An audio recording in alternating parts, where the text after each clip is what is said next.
소리입니다. 그러니까 오늘도 마찬가지입니다. 오늘도 우리는 우리의 직업과 일 속에 파묻혀서 하나님에게서 도피하고 있지는 않은가.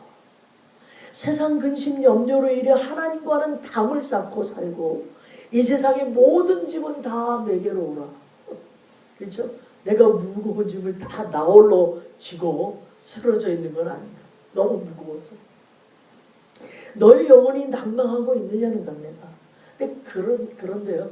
그럴 때마다 우리 하나님은 조금도 지체하지 아니하시고 지금도 인생들을 부지런히 찾고 계신다는 사실입니다. 누가복음 5장에 보면은요, 우리가 다 아는 내용인데 갈릴리 바다에서 베드로가 주님을 만나고 깊은 데로 가요. 그곳에 그물을 내립니다. 그래서 많은 고기를 잡은 사건이 나옵니다. 그러니까 예수님께서 고기를 잡지 못해서 실망하고 있는 베드로에게 많은 고기를 잡히게 해주셨어요.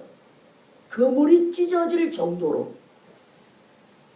잡은 고기가 2배로 넘쳤다고, 가득 차였다. 그런데 베드로는요, 그 놀라운 광경을 볼 때 예수님 무릎 앞에 엎드립니다.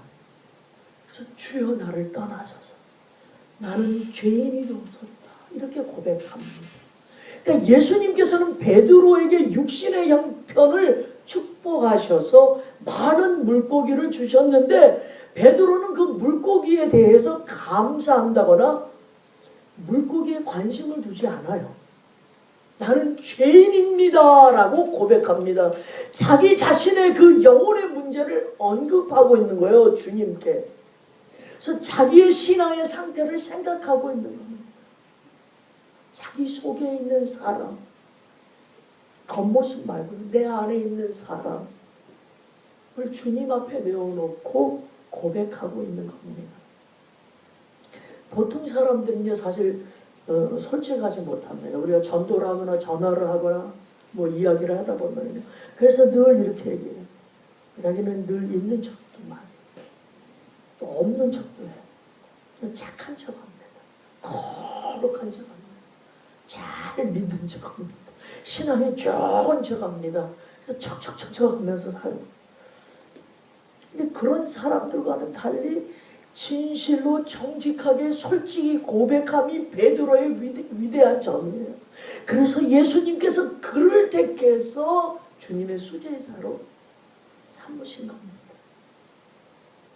네가 어디 있느냐 하는 주님의 물으심에 여러분 그저 솔직하게 나아가시면 됩니다. 뭐 변명이나 핑계 무슨 척 하지 마시고 나는 죄인입니다. 사람한테 고백하는 게 아니잖아요. 주님 앞에 고백하는 거잖아요. 나는 죄인입니다. 그 한마디면 됩니다. 인생아 네가 어디 있느냐.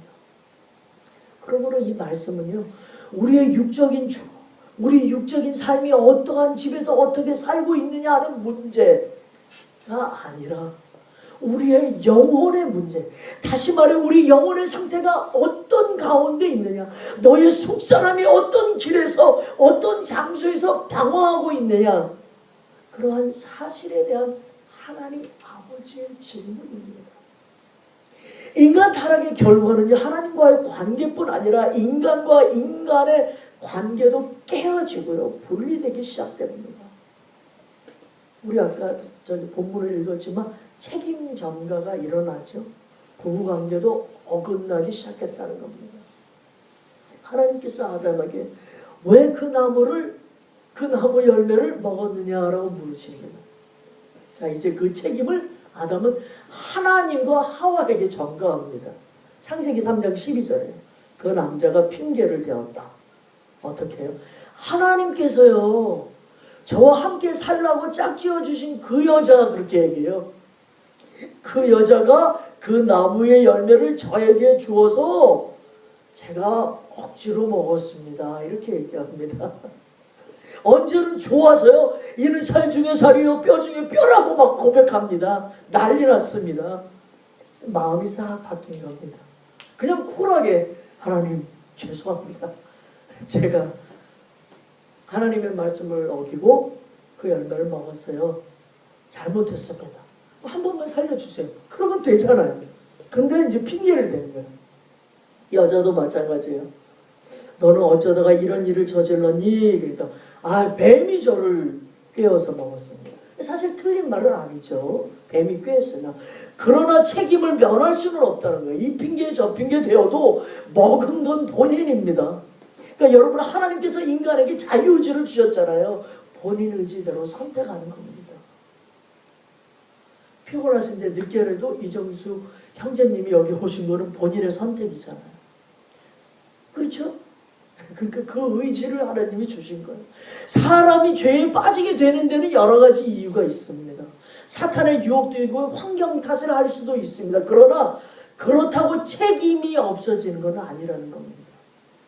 그러니까 죄를 해결할 수 있는 방법은 회개하고 예수님을 믿는 길밖에는 없다는 겁니다. 인간 타락의 결과는 이제 하나님의 심판 아래 살 수밖에 없게 되었어요.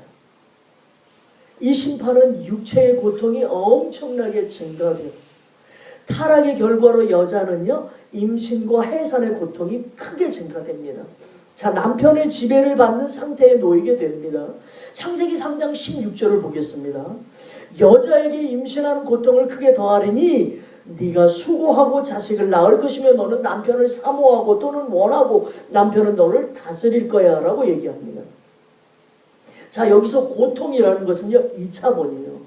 그러니까 아찹이라는 그 헬라어 원어에 색이다, 각성시키다에서 온 말이에요.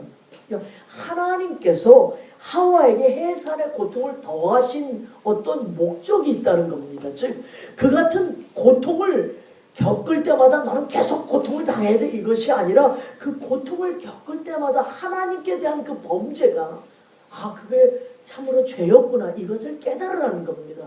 두 번째는 인간이 범죄할 때마다 하나님께서 겪는 그 고통도 해산의 고통보다 더하면 더했다라는 것을 알게 하기 위함입니다. 자, 여기서요, 남편을 원하고 사모하고, 이거는 남편과 아내의 얘기입니다. 여기서는 이제 태식합니다. 사모하다. 자, 이것은 여자가 남자의 슈크라는 원래 단어에서 나온 건데 그 단어는 쫓다 또는 원하다입니다. 그래서 이것에서 파생된 말인데 의뢰하다 또는 기대다라는 뜻입니다. 그러니까 이것은 여자가 남자에게 종속이 된다는 의미가 아니라 아내가 하나님께로 받은 남편의 권위를 정당한 것으로 인정한다라는 것입니다. 그래서 에베소서 5장 22, 23절을 보면은 아내의 본분이 나옵니다. 그리고 국어사전에 제가 찾아보잖아요. 사모하다. 이것이 무엇이냐면 애틋하게 생각하고 그리워한다는 겁니다. 우러러 받들고 마음속 깊이 따른다고 이렇게 정의하고 있습니다. 그러니까 아내가 남편을 사모하고 가정에서 남편을 존중하라는 것입니다. 이것이 하나님의 말씀입니다. 남자는요, 타락의 결과로 노동이 더 힘들고 고통스럽게 변했습니다. 창세기 3장 17절에 남자에게는 네가 아내의 말을 듣고서 내가 너에게 먹지 말라고 한 그 나무의 열매를 먹었으니 이제 땅이 너 때문에 저주를 받을 것이다. 아담을 저주한 것이 아니라 땅이 저주됩니다. 그래서 땅에서 나는 것, 너는 죽는 날까지 수고를 하여야만 땅에서 나는 것을 먹을 수 있답니다. 내 아내의 말을 듣고, 자, 이것은 뭐냐면 하와를 주관하는 자가 가정이 누구예요? 남편 되시죠? 자, 그런데 선한 길로 이 하와를 인도해야 될 남편이 오히려 아내의 장중에서 조종을 나간다는 겁니다. 그것을 책망하는 겁니다. 자, 수고라는 것은 애체예요. 애체. 수고 또는 노동이라는 단어인데 남자는 땀을 흘려가며 일하는 노동이나 그의 수고한다는 고생스러움이 따른다는 거예요. 열심히 일했어. 충성되게 일했어. 그런데도 고생스럽다는 겁니다. 참 불쌍하죠. 그런데 그렇게 수고했는데도 18절에 볼게요. 땅이 너에게 가시덤불과 엉겅퀴를 낸대요. 이것은 가시덤불과 엉겅퀴는 잡초입니다. 인간의 죄에 대한 결과로 정말 무익하고 해로운 특성을 갖고 있으며 생장력이 아주 강하고 번식력이 우수한 온 땅을 뒤덮기에 적합한 속성을 가지고 있는 아주 잡초예요. 엉겅퀴의 씨는요, 태양빛이 드는 곳은 어디서나 뿌리를 내릴 수가 있대요. 그리고 자라나는데도 아무 도움이 필요 없대요. 이 잡초가 이렇게 세다는 거예요. 원치 않는데 막 잡초들 자라잖아요. 자, 그렇다면 땅에 내려진 이 저주는 우리 마음에 적용할 수 있어요. 어떻게? 인간의 마음은 강팍하고 또 모든 악초가 뿌리를 내리고 번식할 수 있는 토양과 같다라는 겁니다. 바로 그곳에 세상에 걱정거리인 가시덤불이 자라고 이 세상에서 무익한 엉겅퀴가 번성한다는 거예요. 내 심령 속에서. 농부가요, 자기 땅을 이렇게 지켜보듯이 성도는 인간의 마음을 점령하는 무익한 잡초와 슬픔의 원인을 마음에서 제거하기 위해서, 그래서 말씀으로 무장해야 된다라는 겁니다. 혹시 그 전에 신앙생활 하시면서 특별히 이렇게 성경 공부하신 분 계십니까? 일하시느라고 바빠서 못하셨어요? 혹시 1:1 제자 양육, 제자 훈련, 커피 브레이크 그냥 여쭤보는 거예요. 다락방. 성경을 한번, 구약은 아닌데 성경 신약을 한번 내가 써봤다. 너무 바쁘셨지 우리가? 정말 너무 이렇게 바쁠 수가 없어요 우리가. 없죠. 제가 한번 여쭤본 겁니다. 제가 노동에 관한 이야기를 하겠습니다. 창세기 1장 28절에 보면요, 타락 전에도 아담은 노동을 했어요. 하나님께서 인간을 자신이 만든 자연을 다스리고 관리할 책임자로 세우셨습니다. 그러나 그것은 자기 성취와 어떤 기쁨을 맛볼 수